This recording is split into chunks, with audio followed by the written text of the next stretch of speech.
Diduga akibat merasa bising dengan suara klakson telolet, seorang pemotor nekat memukul bagian kiri bis di Jalan Raya Tanjung Barat, Jagakarsa, Jakarta Selatan.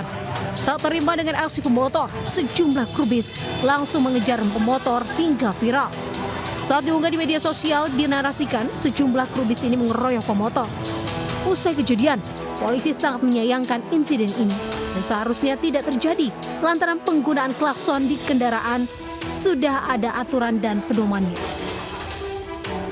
Bertepatan dengan Operasi Keselamatan Jaya 2025, polisi akan mendatangi Pulbis untuk melakukan pengecekan terkait standar teknis penggunaan klakson. Apabila ditemukan klakson yang tidak sesuai dengan aturan, maka polisi mengimbau untuk mengembalikan ke klakson standar dan memberikan sanksi tilang pada pengemudinya. Di Jakarta, Helmi Sayangpati, iNews melaporkan.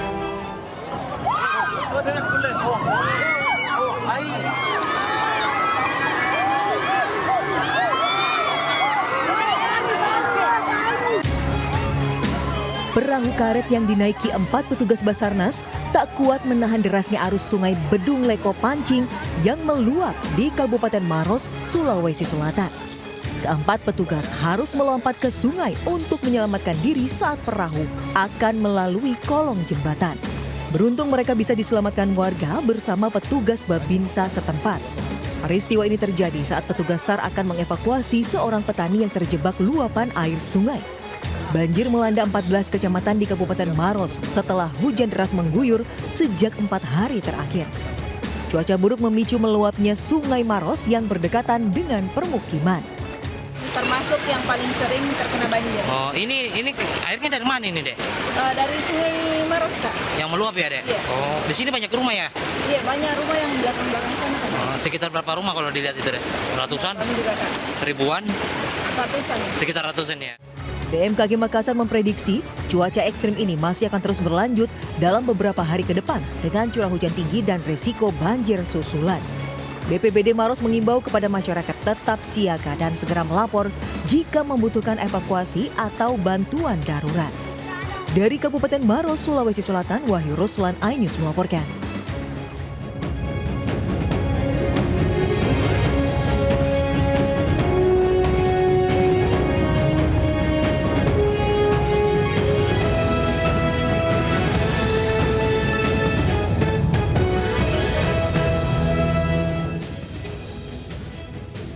Assalamualaikum warahmatullahi wabarakatuh.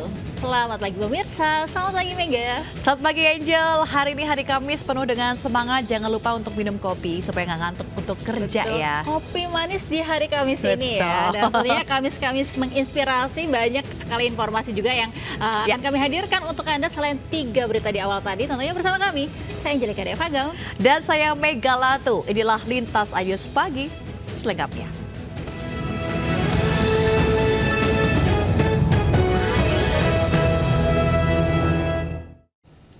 Ya, kita lanjutkan informasi pagi hari ini. Pencuri motor petani babak belur diambuk warga di Jember, Jawa Timur. Pencuri mengambil kesempatan saat petani lengah saat memanen padi. Iki lo enek maling. Maling peda. Dalam video amatir, warga menangkap seorang pria yang terpergok mencuri sepeda motor di pinggir sawah Desa Sabrang, Kecamatan Ambulu, Jember, Jawa Timur. Pelaku babak belur usai dihajar para petani. Bahkan seorang warga yang geram terus menendang pelaku. Pelaku pun tak berkutik saat diinterogasi warga. Aparat kepolisian sektor Ambulu yang tiba di lokasi kemudian mengamankan pelaku dan dibawa ke Polsek Ambulu untuk pemeriksaan lebih lanjut. Menurut warga, di masa panen padi, aksi pencurian sepeda motor milik petani marak terjadi. Para pelaku mengambil kesempatan saat petani lengah saat memanen padi. Warga pun diminta waspada terhadap maraknya aksi pencurian. Dari Jember, Jawa Timur, Bambang Sugiarto, iNews melaporkan. 2 pelaku pencuri perangkat BTS babak belur usai tertangkap saat beraksi di Bandara Internasional Soekarno-Hatta, Tangerang, Banten. Pelaku mengaku sudah 5 kali melakukan aksinya. Ngejar mobil TRU BTS yang aksi kotornya udah diamanin. 2 dari 5 pelaku pencurian spesialis modul perangkat base transceiver station BTS babak belur dikeroyok massa di area Bandara Internasional Soekarno-Hatta, Tangerang. 2 pelaku AB dan S segera digelandang ke Polresta Bandara Suta untuk menjalani pemeriksaan. Setelah dilakukan pendalaman, polisi menangkap 1 pelaku lain, yakni BB. Para 2 pelaku S dan B masih masuk sebagai DPO atau buronan. Selain pelaku, polisi juga mengamankan 5 buah bracket pemasangan remote radio unit RRU BTS dan 10 RRU yang sudah dilepaskan. Pelaku juga sudah 5 kali melakukan aksinya, sementara kerugian akibat aksi ini korban alami kerugian hingga 700 juta rupiah. Dampaknya saya mati. Saya mati. Kan dia BTS itu dari bawah ada yang dari situ. Saya larinya ke sini. Dari sini lari ke antena yang lonjong-lonjong itu. Jadi kalau ininya diambil berarti si antenanya sudah menghancar. nggak bisa. Guna mempertanggungjawabkan perbuatannya, para pelaku dijerat pidana paling lama 7 tahun pidana penjara. Dari Tangerang, Banten, Hasun Negara, iNews melaporkan. Pemirsa, tim gabungan Satuan Polisi Pamong Praja dan polisi menggusur puluhan bangunan di lahan yang diklaim milik pemerintah. Warga menilai surat tanah yang menjadi dasar penggusuran dinilai janggal.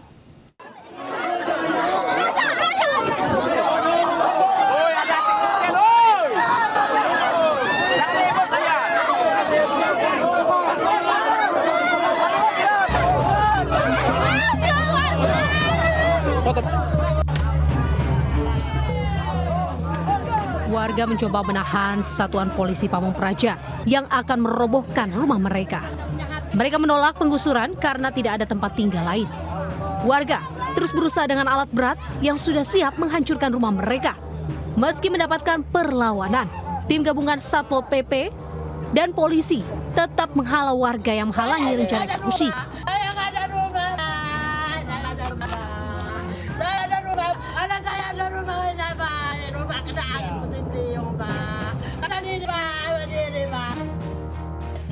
Penertiban bangunan ini karena lahan yang digunakan warga adalah lahan milik pemerintah Provinsi Lampung.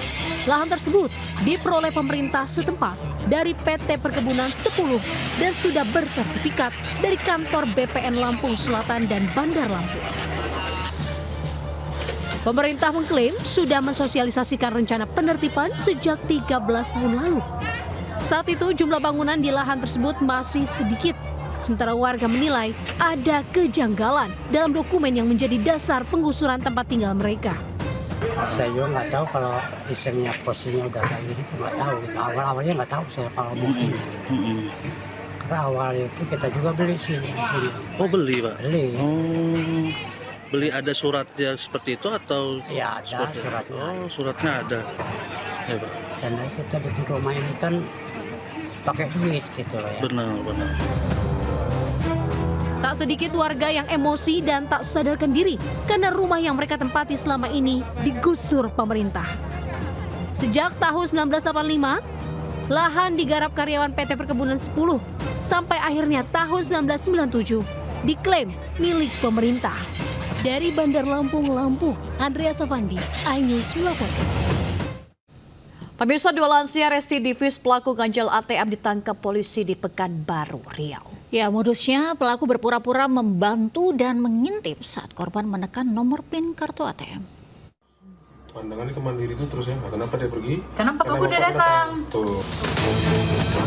Pelaku ganjal ATM di sebuah SPBU di Jalan Riau, Pekanbaru terekam CCTV dan viral di media sosial. Usai beraksi, pelaku kabur bersama seorang temannya. Setelah korban melapor ke polisi, kedua pelaku akhirnya ditangkap di daerah Pasaman Barat, Sumatera Barat. Keduanya ternyata residivis yang baru keluar penjara Oktober lalu. Dalam aksinya, pelaku sempat membawa kabur uang korbannya sebesar 20 juta rupiah. Modusnya dengan berpura-pura membantu dan mengintip saat korban menekan nomor PIN kartu ATM. Uang hasil kejahatannya itu digunakan untuk membayar hutang dan membeli narkoba. Tersangka ini adalah residivis yang sudah pernah melakukan terakhir di tahun 2022, lokasinya di Dumai. Saat ini sedang diamankan dan dilakukan penyidikan lebih lanjut. Dua tersangka kini tahan di kantor Polresta Pekanbaru. Atas perbuatannya mereka terancam hukuman di atas 5 tahun pidana penjara. Dari Pekanbaru Riau, Indra Yoserizal, iNews melaporkan. Pemirsa, 6 wartawan gadungan ditangkap usai melakukan aksi pemerasan hingga puluhan juta rupiah di Jakarta.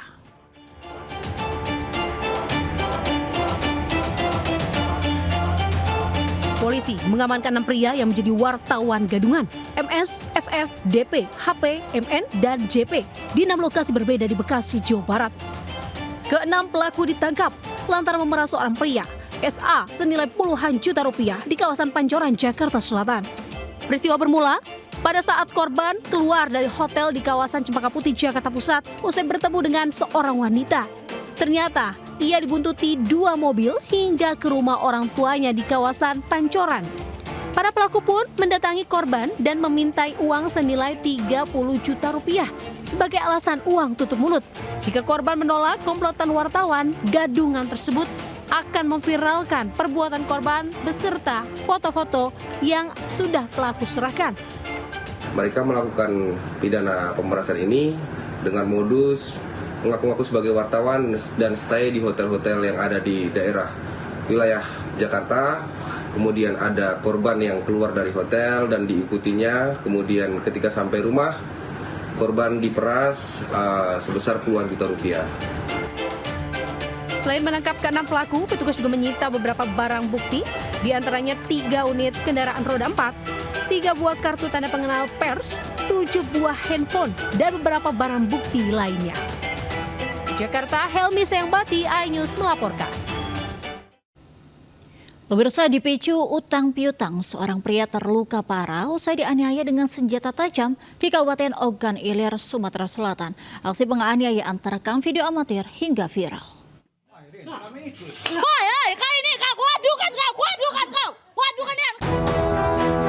Warga merekam aksi penganiayaan menggunakan senjata tajam yang dilakukan Mukrin alias Mahrin, 49 tahun, di Dusun 2 Desa Sungai Lebung, Pemulutan, Kabupaten Ogan Ilir. Akibat penyerangan ini, korban Iskandar terluka parah di kedua lengannya hingga harus dibawa ke rumah sakit.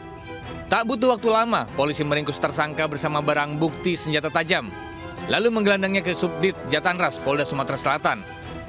Hasil pemeriksaan, aksi ini dipicu hutang sewa alat berat untuk lahan persawahan korban. Korban sempat menyewa alat berat dari tersangka sebesar 1,9 juta rupiah. Namun saat ditagih, korban mengatakan uang sewa sudah diberikan ke anak tersangka. Namun saat ditanyakan, anak tersangka mengatakan tidak pernah menerima uang tersebut. Untuk motifnya masalah hutang. Pelaku menagih hutang uang dari rental. Akibat perbuatannya, tersangka dijerat pasal tentang penganiayaan dengan ancaman 5 tahun penjara. Dari Palembang, Sumatera Selatan, Firdaus, iNews melaporkan. Keluarga korban kecewa, 2 dari 6 pelaku kasus ruda paksa remaja di bawah umur dibebaskan polisi di Grobogan, Jawa Tengah.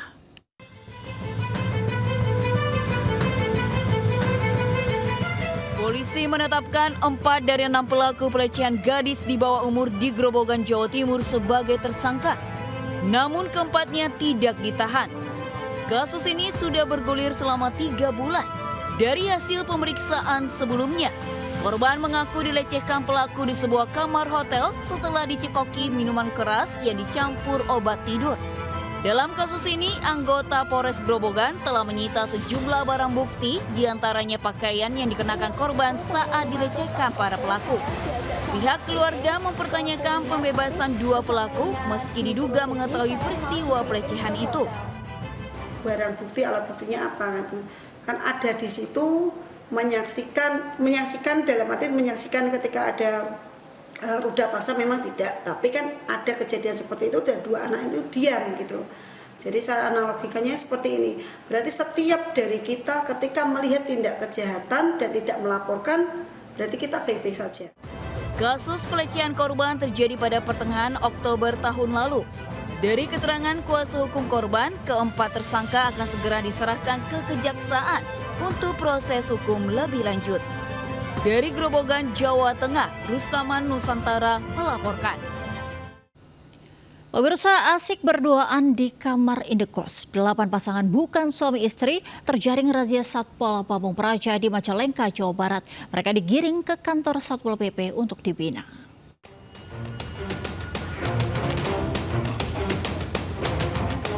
Sejumlah pasangan tanpa ikatan pernikahan kedapatan berduaan di sejumlah kamar indekos di Majalengka, Jawa Barat. Mereka akhirnya tak berkutik saat didatangi petugas Satpol Pamong Praja yang sedang menggelar razia. Total ada 16 orang atau 8 pasangan bukan suami istri yang akhirnya diamankan petugas. Mereka merupakan buruh hingga mahasiswi. Selain berasal dari Majalengka, mereka juga berasal dari Sumedang dan Kuningan. Ke-16 orang ini kemudian dibawa ke kantor Satpol PP Majalengka untuk didata dan dibina sebelum dikembalikan ke orang tuanya masing-masing. Di situ hanya sifatnya kos dan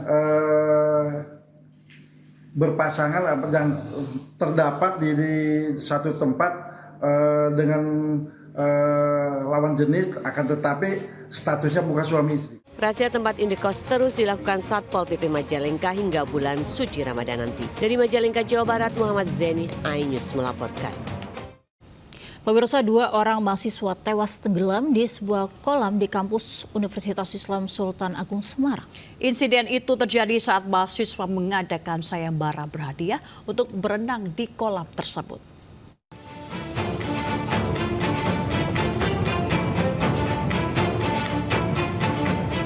Tim Basarnas Semarang, Jawa Tengah mencari 2 mahasiswa yang tenggelam di sebuah kolam di area kampus Universitas Sultan Agung atau Unisula Semarang, Jawa Tengah. 2 korban yang tenggelam adalah Syarif Hidayatullah, mahasiswa Fakultas Teknik Industri, warga Gresik, dan Andri Budi Setiawan, mahasiswa Fakultas Pendidikan dan Keguruan, warga Jepara. Setelah 3 jam pencarian, kedua korban akhirnya ditemukan. Sementara itu polisi menduga insiden tenggelamnya kedua mahasiswa karena unsur kelalaian. Sebelumnya para mahasiswa tersebut menggelar sayembara berhadiah untuk berenang di kolam. Kita selami kedalaman antara 2,5 sampai 3,5 meter. Kerumitannya apa? Kerumitannya karena malam, airnya keruh, visibility-nya terbatas. Polisi kini melakukan penyelidikan atas kasus tersebut dan memeriksa sejumlah saksi di TKP yang merupakan rekan-rekan korban. Dari Semarang, Jawa Tengah, Doni Marendra, iNews melaporkan. Kondisinya sempat tersengat listrik, jadi ada luka bakar di sekitar lengannya. Lengan sebelah kanan. Jadi perbaikan apa mas? Perbaikannya? Pembongkaran ya? Informasinya dari rekan dari korban. Untuk luka dari korban sendiri seperti apa mas? Luka-luka yang didapat korban? Luka derajat 2. Luka derajat 2 di lengan sebelah kanan. Usai dievakuasi dan pertolongan pertama, korban langsung dilarikan ke RSUD Dr. Sutomo, Surabaya. Peristiwa ini sempat memacetkan arus lalu lintas karena banyaknya pengguna jalan dan warga yang menonton kejadian tersebut. Dari Surabaya, Jawa Timur, Yuda Prawira melaporkan. Kita beralih ke informasi lainnya. Pemirsa, sidang pra-peradilan lanjutan yang diajukan Sekjen PDIP Hasto Kristianto kembali dilanjutkan. Pihak KPK dan pihak Hasto telah menyerahkan kesimpulan masing-masing dan sidang putusan akan dilaksanakan hari ini. Penyampaian kesimpulan dari pemohon maupun termohon dinyatakan selesai. Selanjutnya sidang ditunda pada hari Kamis tanggal 13 Februari pukul 4 sore dengan agenda pembacaan putusan. Sidang ditutup. Sidang pra-peradilan lanjutan yang diajukan Sekjen PDIP Hasto Kristianto kembali dilanjutkan. Dalam sidang Rabu kemarin, kedua pihak yakni KPK dan Hasto sudah menyerahkan kesimpulannya masing-masing. Sidang akan dilanjutkan pada hari ini, 13 Februari 2025 dengan agenda putusan hakim. Kuasa hukum Hasto menyatakan bahwa Hasto dan tim kuasa hukum yakin pra-peradilan ini akan dikabulkan karena fakta dan bukti yang ada tidak mencukupi. Dan dalam hal ini semua proses persidangan sudah berjalan dan lancar dan besok akan ada putusan. Tentunya kami dengan dalil yang kami sudah sampaikan melalui agenda permohonan, kemudian pembuktian lewat saksi fakta dan ahli yang kami sampaikan, kami meyakini bahwa pra-peradilan ini akan dikabulkan tanpa mendahului dari Yang Mulia Hakim yang memimpin persidangan ini. Karena kami melihat fakta-fakta, melihat bukti-bukti yang ada bahwa proses pertersangkaan dari Mas Hasto ini secara formil maupun kemarin kita sudah masuk ke agenda material ini tidak mencukupi bukti atau masih perlu kita cermati dan inilah yang kita koreksi. Sebelumnya, pra-peradilan diajukan oleh Hasto Kristianto usai ditetapkan sebagai tersangka kasus suap bersama Harun Masiku dan merintangi penyidikan kasus Harun Masiku. Hasto meminta status tersangkanya dinyatakan tidak sah. Dari Jakarta, Tim Liputan, Ayus melaporkan. Sementara Sekjen PDI Perjuangan Hasto Kristianto siap menghadapi apapun putusan hakim atas gugatan pra-peradilan yang diajukannya.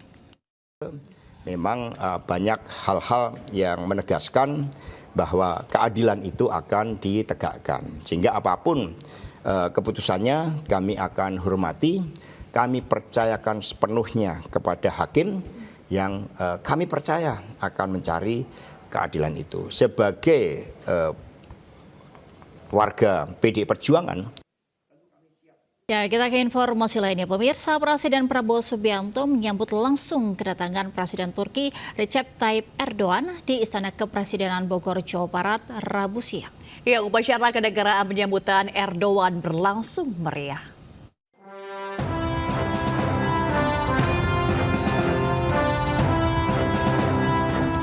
Iring-iringan Presiden Turki Recep Tayyip Erdogan tiba di Istana Kepresidenan Bogor, Jawa Barat, Rabu siang dalam rangka kunjungan kenegaraan. Rombongan disambut oleh 75 pasukan berkuda dari pasukan pengamanan Presiden.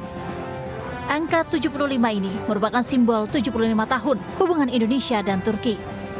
Kedatangan Erdogan disambut langsung oleh Presiden Prabowo Subianto, di mana keduanya kompak mengenakan kacamata hitam dan melakukan inspeksi pasukan kehormatan di halaman depan Istana Kepresidenan Bogor. Upacara kenegaraan berlangsung meriah, diiringi lagu kebangsaan kedua negara, Istiqlal Marsi dan Indonesia Raya, serta dentuman meriam penghormatan sebanyak 21 kali. Usai lagu kebangsaan dikumandangkan, Presiden Prabowo Subianto mendampingi Erdogan menginspeksi Pas Pampres dan memperkenalkan jajaran Kabinet Merah Putih kepada Erdogan dan delegasinya. Presiden Republik Turki beserta seluruh delegasi dari Turki. Kunjungan ini adalah kehormatan bagi kami karena ini bertepatan dengan 75 tahun hubungan diplomatik Indonesia-Turki. Batin dan emosional yang sangat khusus karena hubungan kita bersama cukup lama. Sudah ratusan tahun kita berhubungan dengan bangsa Turki pada saat itu adalah İmperium Ottoman. Bismillahirrahmanirrahim.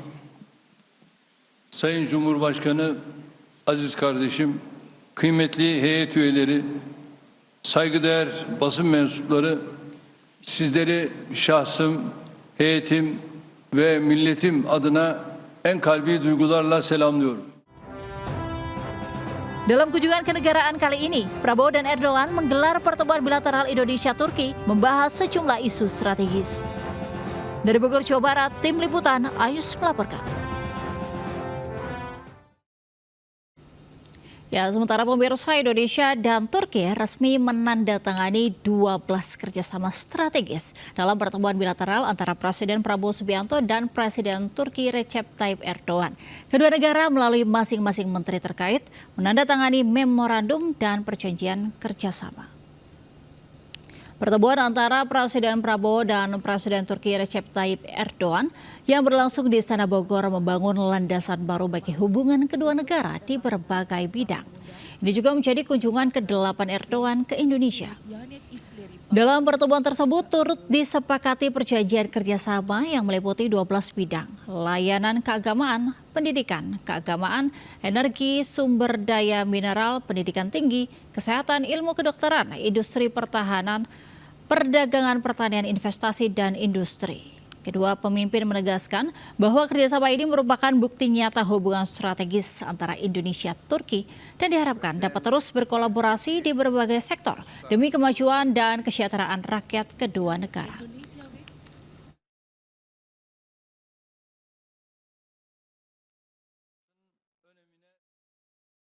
Ke informasi lain, pemirsa, kabel listrik di kawasan Condet, Kecamatan Keramat Jati, Jakarta Timur terbakar. Kendaraan sempat berhenti dan menimbulkan kemacetan serta kepanikan pengguna jalan.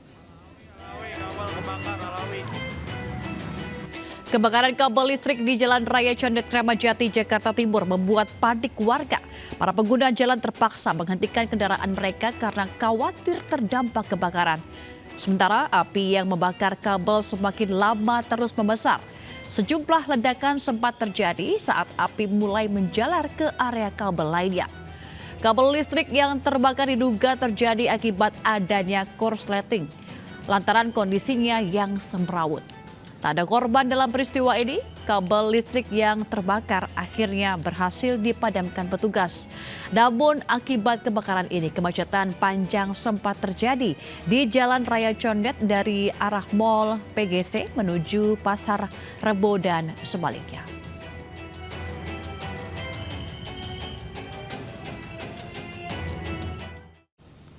Sementara diduga akibat korsleting listrik, minibus terbakar di ruas tol Jakarta Tangerang ke Manggisan Palmerah, Jakarta Barat. Kebakaran juga terjadi di Dermaga Muara Baru, Penjaringan, Jakarta Utara dan melalap kapal. Sebuah minibus hangus dilalap api di ruas tol Jakarta Tangerang kilometer 00600 ke Manggisan Palmerah, Jakarta Barat. Sontak kejadian ini mengejutkan pengguna jalan karena terjadi saat jam padat. Diduga api berasal dari korsleting pada bagian mesin. Petugas damkar ke lokasi dan berjibaku memadamkan kobaran api. Meski tidak ada korban jiwa, akibat kebakaran membuat macet panjang di Jalan Tol Tomang menuju Tangerang. Kebakaran juga melalap kapal nelayan di Dermaga Muara Baru, Penjaringan, Jakarta Utara. Api berasal dari mesin kapal yang baru saja selesai diisi bahan bakar. Bahkan sempat terjadi ledakan di ruang mesin. Api bisa dipadamkan setelah 4 unit mobil damkar dikerahkan. Tidak ada korban jiwa, namun kerugian ditaksir mencapai miliaran rupiah. Dari Jakarta, tim liputan iNews melaporkan. Pemirsa, guna mendukung efisiensi anggaran, penerangan di lobi hingga toilet Kementerian BUMN dikurangi. Akan tetapi Menteri BUMN Erick Thohir mengaku penghematan nyala lampu ini dilakukan dalam rangka efisiensi karbon. Kementerian BUMN menyatakan dukungannya terhadap efisiensi anggaran yang ditekankan pemerintah dengan melakukan penghematan nyala lampu hingga penghentian operasional beberapa lift. Selain di ruangan kerja, penghematan nyala lampu pun dilakukan di lobi selatan, di lorong akses jalan, hingga di toilet. Selain itu, dari 6 lift yang tersedia di lobi Kementerian BUMN, nampak terdapat lift yang tidak difungsikan. Namun Menteri BUMN Erick Thohir menyatakan hal ini dilakukan bukan dalam bentuk efisiensi anggaran, melainkan dalam bentuk efisiensi penyerapan karbon panas bumi. Ini pengurangan efisiensi daripada penyerapan karbon. Supaya karbonnya efisien. Ini kita mau coba kaca di depan kalau bisa diganti solar panel, ya kan? Supaya mengurangi keterbutuhan itu. Gitu. Saya tidak bisa komen mengenai anggaran karena belum putus. Pemirsa, seluruh kementerian dan lembaga di Kabinet Merah Putih pimpinan Presiden Prabowo sedang memangkas anggaran tahun 2025 sesuai Inpres nomor 1 tahun 2025. Pagu anggaran kementerian dan lembaga pun harus berubah meski sebelumnya sudah disetujui. Wakil Ketua Komisi 2 DPR RI Arya Bima berharap agar efisiensi ini tidak mempengaruhi produktivitas para aparatur yang berada di kementerian dan lembaga. Arya juga meminta pemerintah untuk menjelaskan secara transparan alasan dibalik kebijakan efisiensi anggaran yang memotong sejumlah anggaran kementerian dan lembaga secara signifikan. Arya berharap Presiden Prabowo tak lagi melakukan pemangkasan anggaran pada tahun 2026 agar tidak mengganggu kinerja. Prinsipnya adalah efisien, hemat, dan berkelanjutan. Karena APBN tahun 2025 adalah disusun pada tahun 2024 yang semasa itu masih ada pemerintahnya Pak Joko Widodo, ya kan? Itu masih bisa kita pahami kalau sekarang ada yang namanya program penghematan. Program penghematan sehingga seluruh kementerian lembaga itu dipangkas awalnya 50% dan hari ini ada penambahan yang kita putus. Pemirsa, penampilan ondel-ondel, atraksi barongsai hingga marawis meriahkan Festival Cap Gomeh 2025 di Jakarta Barat. Ya, rangkaian akhir perayaan Tahun Baru Imlek ini turut dihadiri Gubernur, Wakil Gubernur Jakarta terpilih Pramono Anung Rano Karno hingga sejumlah tokoh pemimpin Jakarta terdahulu.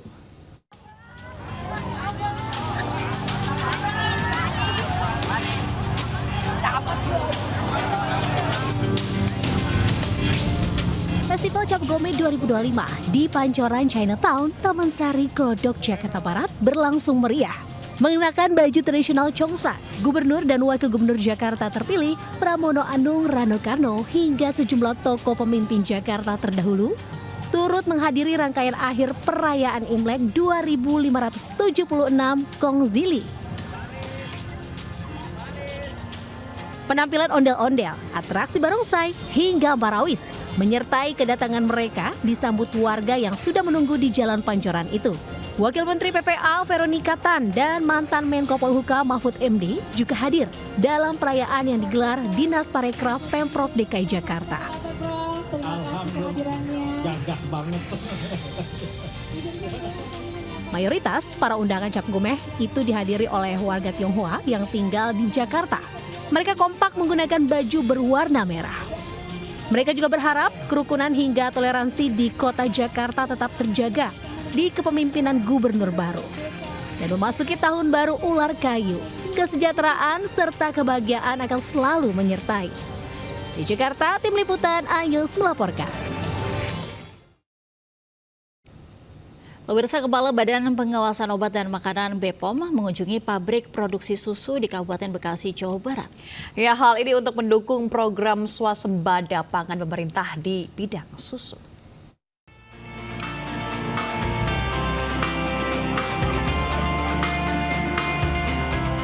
Kepala Badan Pengawas Obat dan Makanan Taruna Ikrar mengunjungi pabrik susu di bawah naungan Tempo Scan Group di Cikarang, Kabupaten Bekasi, Jawa Barat, Rabu.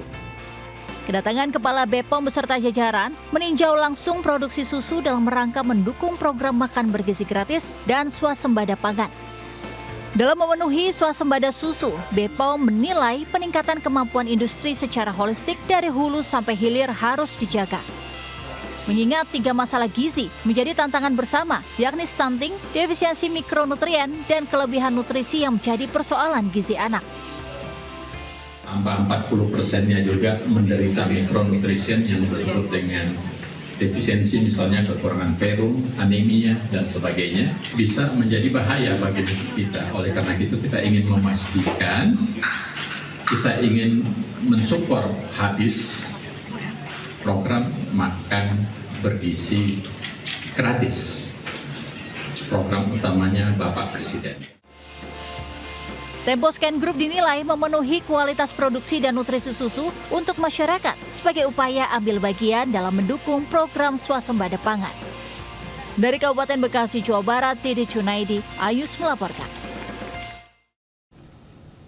Misai isak tangis dan protes warga mewarnai penggusuran puluhan rumah di kawasan Pulau Gebang, Cakung, Jakarta Timur, Rabu siang. Warga protes karena tak mendapatkan ganti rugi namun direlokasi ke rumah susun di Cakung.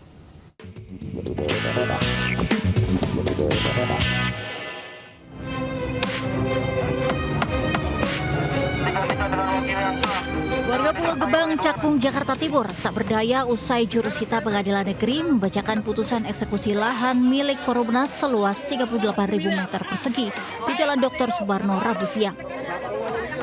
Meski sempat menghadang ratusan petugas gabungan, namun penggusuran puluhan rumah tetap berjalan. Tangis histeris warga mewarnai pembongkaran dan penghancuran bangunan permanen dan semi permanen dengan menggunakan bulldozer dan beko. Warga mengaku membeli lahan tersebut dari seorang mafia tanah dengan harga mulai puluhan juta rupiah hingga ratusan juta rupiah. Surat peringatan eksekusi lahan diberikan kepada warga kurang dari seminggu dari waktu pelaksanaan penggusuran. Suratnya ada, notanya ada, belum nyampe setahun, gimana saya nggak nyesek? Gimana saya nggak syok? Coba di situ tadi saya pingsan. Saya emosi, nyari uang susah suami saya. Sini rakyat kecil, coba tolong naungin dong, naung ini. Itu cuma dikirimin surat. Nah, surat katanya tanggal 12 itu bakal ada pergusuran. Tapi kan nggak ada seminggu, Mas. Dikasih waktu nggak ada seminggu kita. Cuman dia beberapa hari doang, terus tiba-tiba saya balik dari panti, papa sakit, terus bilang rumah mau digusur. Rencananya warga akan direlokasi ke rumah susun Cakung tanpa pemberian ganti rugi. Dari Jakarta, Rio Manik, Ayus melaporkan. Ratusan orang tua dan siswa SMK Negeri 10 Medan kembali melakukan aksi unjuk rasa usai gagal mengikuti seleksi nasional berdasarkan prestasi SNBP. Mereka memblokir jalan di depan sekolah saat menyampaikan orasinya.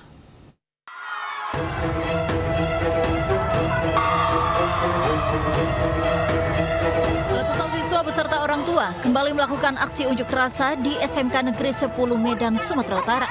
Sebanyak 140 siswa gagal mendaftar seleksi nasional berdasarkan prestasi SNBP, meski pihak panitia sudah memperpanjang pendaftaran beberapa kali. Usai berorasi di dalam sekolah sambil membawa spanduk tuntutan, orang tua dan siswa pun merangsek keluar dan melakukan pemblokiran jalan Ciktitiro, tepat di depan sekolah. Siswa dan orang tua menuntut agar pihak panitia kembali memperpanjang dan memberikan mereka kesempatan untuk mendaftar SNBP. Pihak sekolah pun masih terus melakukan koordinasi dengan pihak Kemendikti Saintek di Jakarta. PRD harapan saya kami bisa masuk ke SNBP dan mengikuti tes ujian ataupun tes lainnya. Harapan besar saya teman-teman saya juga bisa masuk ke universitas yang mereka inginkan. Sebelumnya, panitia SNBP telah melakukan beberapa kali perpanjangan finalisasi SNBP. Namun di masa perpanjangan tersebut, tak satupun siswa SMK Negeri 10 Medan yang masuk. Dari Medan, Sumatera Utara, Ahmad Ridwan Nasution, Ayus melaporkan. Menunggak pembayaran uang sekolah, seorang siswa SMK di Sleman, Yogyakarta diusir dari ruang kelas dan tidak bisa mengikuti ujian sekolah hingga terancam putus sekolah. Sang siswa pun menyampaikan surat terbuka kepada Gubernur Daerah Istimewa Yogyakarta. Ada ujian sekolah dan saya sudah berada di ruang kelas, akan tetapi saya disuruh keluar oleh guru bahasa Jawa karena tidak mempunyai kartu ujian, maka saya tidak boleh mengikuti ujian dan disuruh keluar dari ruang kelas. Surat terbuka yang ditujukan ke Gubernur DIY Sri Sultan Hamengkubuwono X ini dibacakan oleh Kevin Setiawan, siswa kelas 12 jurusan Teknik Permesinan SMK Nasional Berbah, Sleman. Dalam pernyataannya, sang siswa mengaku kebingungan karena tak boleh ikut ujian akibat masih memiliki tunggakan pembayaran uang sekolah sebesar 14 juta rupiah. Kevin juga mengaku sempat diusir dari kelas, padahal sudah berada di ruangan ujian. Orang tuanya tak memiliki kemampuan membayar tunggakan pembayaran uang sekolah, sehingga ia kini terancam putus sekolah. Tunggakannya kurang lebih 14.800-an. Itu tunggakan dari kelas berapa atau tunggakan apa gitu Pak, SPP atau seperti apa? Ya salah satunya juga SPP juga Mbak. Namun kini permasalahan tersebut sudah diselesaikan dengan baik. Kevin Setiawan diperbolehkan mengikuti ujian susulan. Pihak sekolah pun membantah jika ada guru yang mengusir sang siswa dari ruang ujian. Jadi beritanya seperti itu, tapi itu banyak yang tidak pas. Kemudian sudah kita klarifikasi dan alhamdulillah hari ini sudah selesai. Bisa ikut ujian susulan berarti ya? Bisa, tetap anak tetap boleh dan diizinkan untuk ujian. Rencananya, ujian susulan bagi Kevin Setiawan akan dilakukan pada Kamis 13 Februari. Dari Sleman, Yogyakarta, Heru Trijoko, Ayus melaporkan. Ya, peristiwa tadi sekaligus menutup Lintas Ais pagi hari ini. Dan pemirsa, berita-berita tadi juga dapat Anda baca selengkapnya melalui portal okezone.com. Sesaat lagi Anda bisa menyaksikan serangkaian peristiwa lainnya di program Jurnal Lintas Ayus Pagi bersama Andita Dewi. Saya Megalatu. Dan saya Angelika Devaga mundur diri. Selamat pagi, selamat beraktivitas. Wassalamualaikum warahmatullahi wabarakatuh.